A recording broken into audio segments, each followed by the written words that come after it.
Welcome to the Shifter, everybody. I'm Will. I'm Matt, and is the Martinsville hot dog overrated?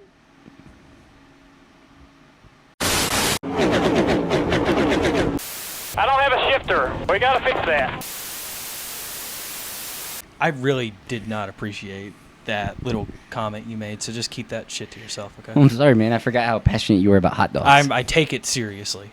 So you're a dog enthusiast? I'm a closeted dog enthusiast. Oh, so the people don't know.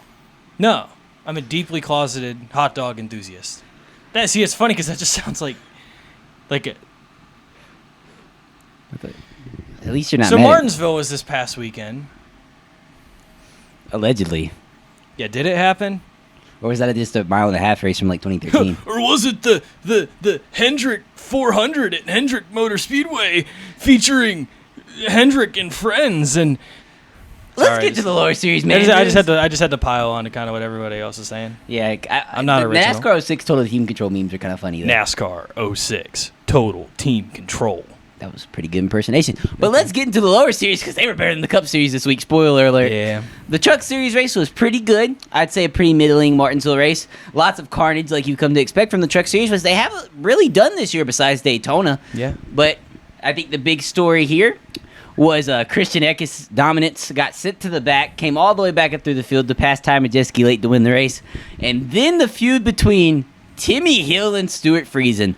Well, we talk about headliner battles. You know, we just saw Cody Rhodes and Roman Reigns, and we've seen Rock and Austin. Timmy Hill, Stuart Friesen. This is what I've needed. But it was really confusing because Stuart Friesen got taken out earlier in the race. I don't remember who it was by, but it was definitely not by Timmy Hill, who was running in the top 20 with a very underfunded truck, by the way, that he brings to the track himself. So him getting wrecked after the flag when Stuart Friesen was having his Martin Truex-style tipper tantrum is just not okay. Totally side with Timmy Hill here. But we got to get to this Xfinity race because it was a banger. The Xfinity race saw lots of carnage. We had a big one on the front stretch at Martinsville, like we've come to expect from the Xfinity Series. Yeah. You know that clip of Dale Jr.? You got me through it! Yeah, honestly, I mean, when I think of the Xfinity Series, I think of two things. The big one on the front stretch at Martinsville and completely upstaging the Cup Series at Martinsville. And Austin Hill versus Sheldon Creed last year. Can't forget about that. Yeah, there was that. But wow, that really sure did happen. Poor Sheldon Creed. He just is never going to win, is he? Well, he was actually contention to win this race. Did he, though? No, because Eric Did he? Almirola got... You got to say no. So, this race was won by Eric Almirola. Feel-good winner all around. Came down to a late race battle between Chandler Smith, Sheldon Creed, and Sam Mayer, who had inserted himself into this at the end, but he was slammed out of the way by Sheldon Creed, which gave no hope of anybody beating Eric Almirola. Eric Almirola would finally get his Martinsville win after coming up short here in the fall in the Cup Series to Ryan Blaney. And after all that, I'm kind of riled up. You know, I can kind of sense it. You know, I just, there's this energy in the room, this Because the aura. Xfinity Series is better than the Cup Series right now, and it's just pissing me off. There's just this aura you're giving off. It's giving, sorry. Just, you know where to go.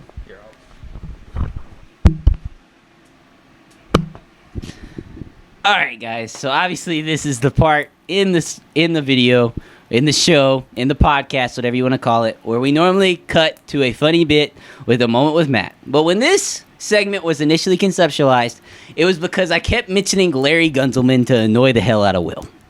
And so it kind of got conceptualized as a history lesson in NASCAR or as to sports or as maybe even an opportunity to teach life lessons. Well, we've only really taken that angle one time with the Carlos Pardo segment. And ever since then, it's kind of been like funny jokes about Carl Long or David Starr. This week, it's not going to be funny. I hope you guys are okay with that. I kind of want to teach a little NASCAR history here and kind of like an important life lesson to go along with it because it does kind of give this Cup race more importance, more meaning. So the date is October 24th, 2004. NASCAR is in the midst of their first ever chase for the Cup. And at this moment in time, it seems like Brian France has come up with a genius idea. Because the year before, Matt Kenseth ran away with the championship despite Dale Jr. kind of being on his heels throughout the year, but Matt Kenseth would run away with it, and it was pretty bad. There was no championship battle. But regardless of what you think of the chase system, NASCAR kind of has their dream scenario at this point. We're midway through the chase. We're going to Martinsville. We have the young hotshot Kurt Busch versus the old Grizzly veteran Mark Martin versus the two villains of the sport, Jeff Gordon and Jimmy Johnson. And then we have everybody's favorite, Dale Earnhardt Jr., all still in championship contention. Well, this looked like it was going to be a great day for Hendrick Motorsports because Mark Martin, Kurt Busch, and Dale Earnhardt Jr. all ran into trouble in this race while Jeff Gordon was running in the top 5, and young hotshot, future 7-time champion, a guy that was called crazy by the critics for Jeff Gordon and Rick Hendrick putting him in the car just years before, back in 2002, was leading this race and looking like he was going to take the points lead in the championship. But Jimmy Johnson would go on to win this race, but it would not feel like a win. This is one of the only races in NASCAR history that did not have a victory celebration. Because with around 10 laps to go on the NBC broadcast, there would be a message that would run across the bottom of the screen saying that a plane had been lost that was carrying several Hendrick Motorsports employees. Well, after the race, all of the drivers, everyone that was pulled in, were all pulled into the trailer that had something to do with Hendrick Motorsports, and they were given the bad news. They had found the plane crashed. There was 10 dead, no survivors, and 2 of the most important people in Hendrick Motorsports history are found on that plane. Randy Dorton, engine builder, leader of Hendrick Motorsports, had led the charge through their engine shop through the Jeff Gordon 90s era, through this new era with Jimmy Johnson and Jeff Gordon, through the Terry Labonte championships and the Jeff Bodine win at Martinsville that saved everyone, because Martinsville at the time was kind of the safe haven for Hendrick Motorsports. Jeff Bodine had won there back in the 80s to save the team, which is just incredible to think back when they were called All-Star Racing, they might not have been around. But the other person that was killed on the plane was heir to Hendrick Motorsports, a guy who had been driving a little bit, won a truck race, Rick Hendrick's son. So from this moment on, it looked like the future of Hendrick Motorsports was done. It looked like Martinsville, the same place that had saved it, had killed it. But the next weekend in Atlanta, what would they do? They would go in there, and Jimmy Johnson would win. They would not win the championship that year, as Kurt Busch would triumph in one of the most dramatic Homestead races of all time. But the next 5 fall Martinsville races were won by Hendrick Motorsports drivers. Jeff Gordon winning the next one in 2005, and then Jimmy Johnson winning the next 4 after that. Then 10 years later, fall 2014, the same guy they were battling for the championship came to drive for Hendrick Motorsports, and he would win. In fact, every single driver in their current driver lineup have won a Martinsville race for Hendrick Motorsports. 2 by William Byron after his win this week, 1 by Chase Elliott, 1 by Alex Bowman, and 1 by Kyle Larson just last spring. So, what has Hendrick Motorsports done here? They have made the place that could have killed them a place of happiness again. They have made this tragedy and turned it into triumph. And that's something that I think we can learn here. We can all learn. We all have problems going on in our lives. But I think what we need to start doing is taking the one problem that's bothering the most and make it our strength. Because at the end of the day, sports teach us lessons. We think about Isaiah Thomas's game after his sister. We think about Dale Jr. winning the first race back at Daytona. This is another one of those lessons. And this is why, going into this race, after you saw the ruby red paint schemes, the 40 year of Hendrick Motorsports, all the people sitting in turn 2, you should have known exactly what Hendrick Motorsports was going to do. They were going to take the place that tried to take everything from them, and they were going to go win one more time. And in fact, they would have the first 1, 2, 3 finish in the track's history, the oldest track in NASCAR. So learn a lesson from Hendrick Motorsports.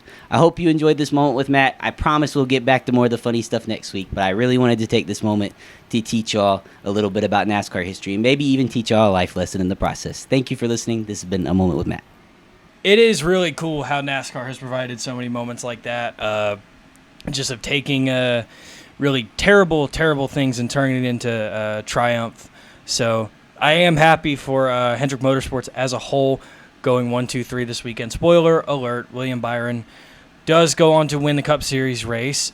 But now that we've got the sort of positive side of this thing out of the way, we have to talk about the race itself, because there is not a single driver in the field, including the ones that went 1, 2, 3, that would tell you that we don't have a problem at Martinsville and short tracks in general. So, look, just quickly take us through stages 1 and 2, because we do have to somewhat run down the race, because is a post-race podcast. We have to. All right, so stage one, we saw Kyle Larson on the pole of this thing, narrowly beating Bubba Wallace in a stroke of irony there after what happened last week by 1,000th of a second. And those two kind of run off with the first stage.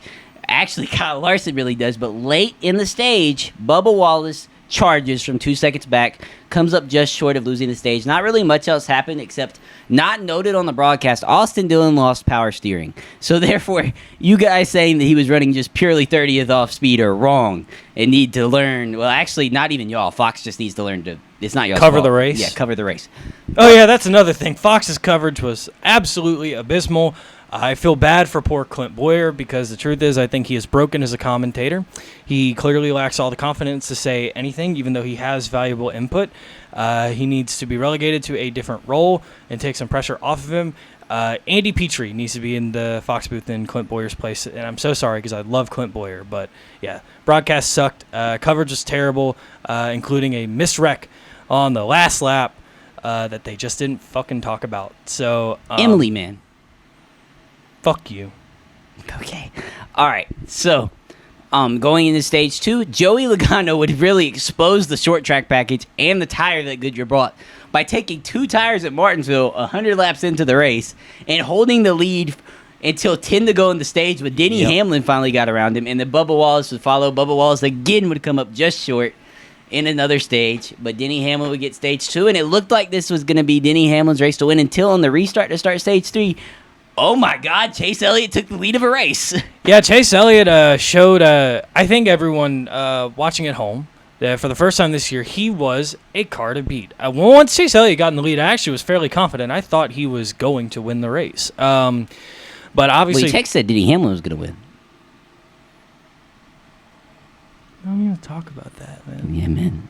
Why the fuck would you say that? That's what his text said, because my text also said Denny Hamlin was going to win, even though I got my prediction right. Even though you're whatever, you're I got up. the week before, so. Yeah, you're up 2-1. But, all right. Yeah, get your predictions right before you talk to me, brother. Denny Hamlin would take the lead back of this race as he would pass Chase Elliott right before the pit cycle, but... therein lies the problem. Not the problem, but what did Denny Hamlin end?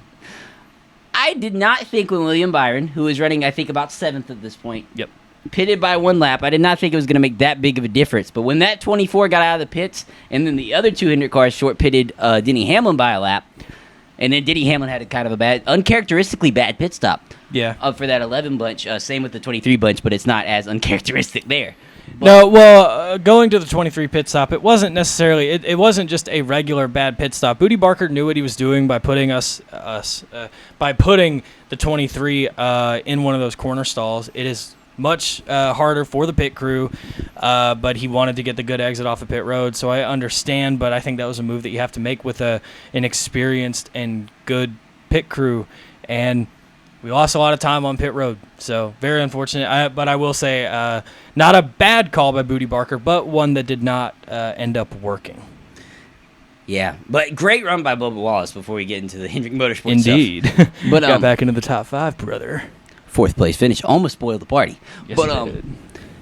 Then William Byron comes out of a rocket, takes the lead from Chase Elliott, who inherited from pit stops, and from that point on, it was the William Byron and Hendrick Motorsports show. As he can't really pass here anymore, sadly. But William Byron would kind of lead by 3 seconds, and then Chase Elliott and Kyle Larson would kind of train, and then Denny Hamlin would fall off. I think Ryan Blaney went into 5th position at this point with a great charge through the field. Ryan Blaney randomly found speed. Yeah, which was kind of impossible to do in this race. And then Bubba Wallace settled in 6th. Then, with 2 laps to go, John Hunter Nemechek decided to try his own Hell Melon. More like the fail melon. Except he didn't. He blew a tire or had brake failure or something. Yeah. The broadcast after never actually went back and told us which one it was. They just said pretty it might sure be he one blew a of these two. tire. Yeah. Looked like it. Again, wouldn't know from the broadcast.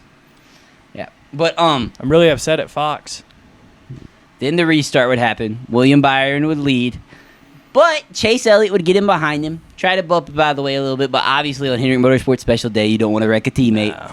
He got loose, the rear tires didn't stick, Kyle Larson would get around him, but he would hold off Bubba Wallace at the line to complete the Hendrick Motorsports 1-2-3 on their special day. So once again, The 24 car, I can't say dominated Martinsville, but, I mean, the 24 car was clearly the best car there at the end of the race, a story we've heard a million times. But the greater conversation out of this race is the package. And that's what's frustrating because we are missing the point once again.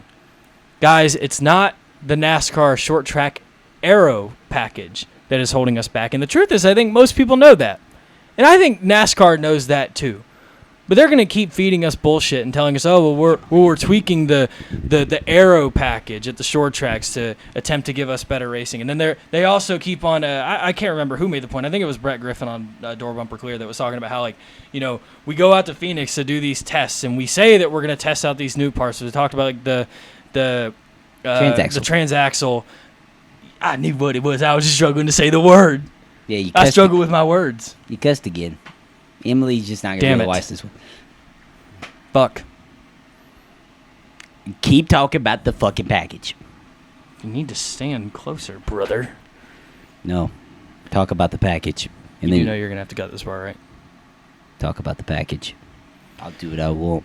So we keep going to Phoenix to test out these hypothetical new parts, like the new transaxle that we never ended up testing, or test out new tires or what have you. And even I think at one point it was rumored that we were going to test out higher horsepower there, right? That was a talk. Yeah, but it was never going to happen. No, it was never going to happen. NASCAR does not intend to make it happen because for some reason we are hell-bent on keeping the horsepower out of these cars. And I've heard a lot this week about how,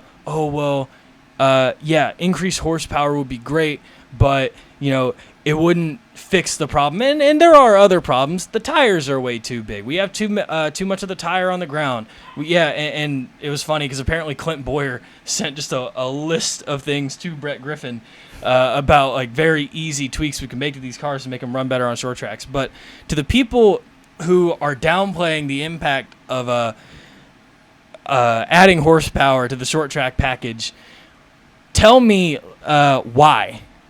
Why wouldn't it be an immediate fix? Because we go to Texas next week and we're going to have a great race. Again, I ask you, formulate to me why adding horsepower into these cars would not drastically change the product we see at the short tracks. Because what's the problem? We can't pass. Why is that the problem? The braking zones aren't big enough. Because we're all running the same lap times. There is nothing to gain in the corners. And that's why Bristol's been the only good short track race of, like, the past 3 years, because it was tire fall off that created difference in lap time. And yeah, we could easily achieve that at Martinsville and Richmond, just bring a tire that wears, but we don't. Well, first off, the tire will wear. You put more horsepower in the car. That's part of it. But that's going to get old. Everybody's not going to love that Bristol race every single time. Exactly. Again, I know people have said, like, oh, well, a jump in 100 horsepower might not do it. Right. I agree. Like, why are we limiting the horsepower on the short tracks? I understand that some people are very content with the 1.5 mile racing and don't want to change the package. Fine. Yeah, I mean, the cars can maneuver different lines and get out of dirty air. It's great. But again, all we need to do is increase the braking zones, and we will see a drastic improvement in the short track product. It is not that hard. Yes, all these other changes to the cars need to be made, but putting horsepower back in these things absolutely is the solution, at least at Martinsville. I know people want to overthink the room by saying, like, well, actually, it wouldn't fix everything. No, it would fix mostly everything. It really would. If you put 900 horsepower in these cars, we would see a significantly better show at Martinsville. Like, not every problem would be fixed, but it would be 50% of everything fixed. I'll say that. Horsepower is more than 50% of the problem at the short tracks. And if you can wipe out over 50% of a problem, you're fixing a lot there. So please, NASCAR, for the love of God, put horsepower back in these cars, because you are once again making the same mistakes that you made in the 2000s by alienating your core fan base. Stop this bullshit. Fix the cars. Or just let Denny Hamlin fist fight Marcus Smith. That'll get some ratings. Nah. Well, yeah. So Denny Hamlin and Marcus Smith kind of went at each other on Twitter, didn't they? Yeah, they did. Go look it up. It's pretty funny. Yeah, I mean, I don't really have anything to add other than, I agree with Denny. Yeah. I mean, Denny, as per usual, is right. Yeah, but I'm going to have to ask you to get your ass off the screen. Because I got to plug these sponsors real quick. I know. You want the hot dog company sponsors this week because all you care about is hot dogs. Get out. Oh, All right. Let me quickly plug the sponsors so we can get this guy back on screen so he can talk about his hot dogs that he loves so much. Because that's all he seems to care about. He doesn't even seem to care about my little sister watching the darn show. But, so we got Brie Casso. She made our logo and may or may not be in the video depending on whatever YouTube decides to do this week. Milan's show, it's fully on our YouTube channel now. Go watch it. Mari's an introvert. And Trail's clothing brand at Grateful Studios. Go shop with them. I know they're doing some great business over there. They've gotten some pretty cool people to wear their stuff. So thank you to all the people that support us for constantly posting our videos on their stuff each week and for Bree helping us make the logo. So Will, you can come back and do whatever you want to talk about. Whatever. I really just don't appreciate your candor. I need to have a word with you. No, we got This is just not okay. like You just not get it. Is it never enough for you? They're $2 hot dogs, Matt, and they're good. Just give me a minute. What about Oscar Mayer? Who gives a shit about? Can you go? Guys, Go. I've been mad. Go. Thank you. Go. Bye, go, guys. Go. Just go, please. This has been The Shifter, everybody. I'm Will. He's Matt. just a hater. I'm still here. And thank you for watching. Love you guys. I don't have a shifter. We gotta fix that.